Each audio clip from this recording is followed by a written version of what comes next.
Azlan, सुल्तान के घर वालों ने केस वापस ले लिया। मुझे नहीं पता, लेकिन अब ये केस चले या ना चले, मैं शनाया को वापस लेने जा रहा हूँ।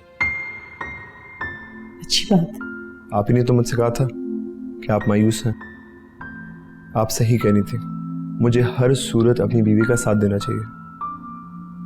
बेटा, शादी के बाद औरत का सिर्फ एक ही मर्द पर मान होता है और वो उसी मान के भरोसे पर अपना सब कुछ छोड़कर आ जाती है। लेकिन जब वो मान और भरोसा कमजोर पड़ जाए तो उस औरत के पास क्या रह जाता है? थैंक यू मुझे इस बात का एहसास दिलाने का। अल्लाह का शुक्र है कि उसने तुम्हारे दिल में ये बात डाली और तुम्हें एहसास दिलाया। बस बेटा, मैं तो सिर्फ यही चाहती हूँ कि तुम दोनों इसी तरह मोहब्बत करते रहो और अपने रिश्ते को कभी इस अना और जिद की भेंट मत चढ़ने देना। आप बेफिक्र रहें, मैंने अना और जिद को साइड पर कर दिया। मैं आपकी बहू को बहुत खुश रखूंगा, हर कदम उसका साथ दूंगा।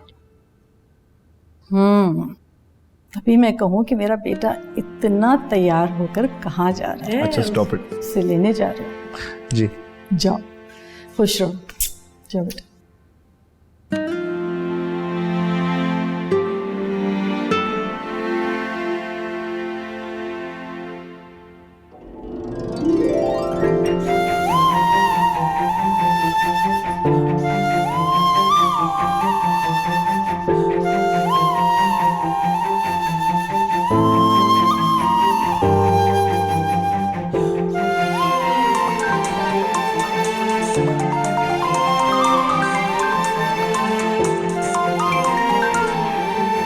हेलो मैम, शनाया, मैंने आपको बताना था कि सुल्तान की बीवी ने उसका केस वापस ले लिया। व्हाट? केस वापस ले लिया? मैं बिल्कुल ठीक बता रही हूँ आपको, वो आज ही पेपर साइन कर कर गई है।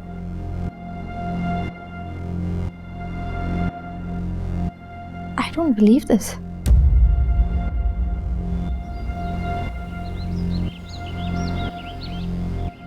मुझे इस बात की तह तक हर सूरत पहुंचना है।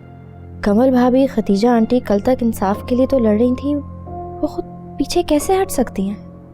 आखिर ऐसा क्या हुआ है? I need to know. क्या बात है शनाया? अम्मी, कमल भाभी ने केस वापस ले लिया है। क्या मतलब? कोई वजह तो होगी। वही तो मुझे भी समझ नहीं आ रहा। पता नहीं क्यों आई हैव अ फीलिंग कि जैसे उन लोगों को किसी ने कोई थ्रेट दी है। कैसी थ्रेट? ये मुझे भी खुद समझ नहीं आ रहा है। मुझे ऐसा लग रहा है जैसे उनको कोई खतरा है। देखो, अगर वो तुम्हें कुछ बताना नहीं चाह रहे हैं तो फिर तो तुम कुछ नहीं कर सकती हो ना। कैसे कुछ नहीं कर सकती? आराम से तो मैं भी नहीं बैठूंगी।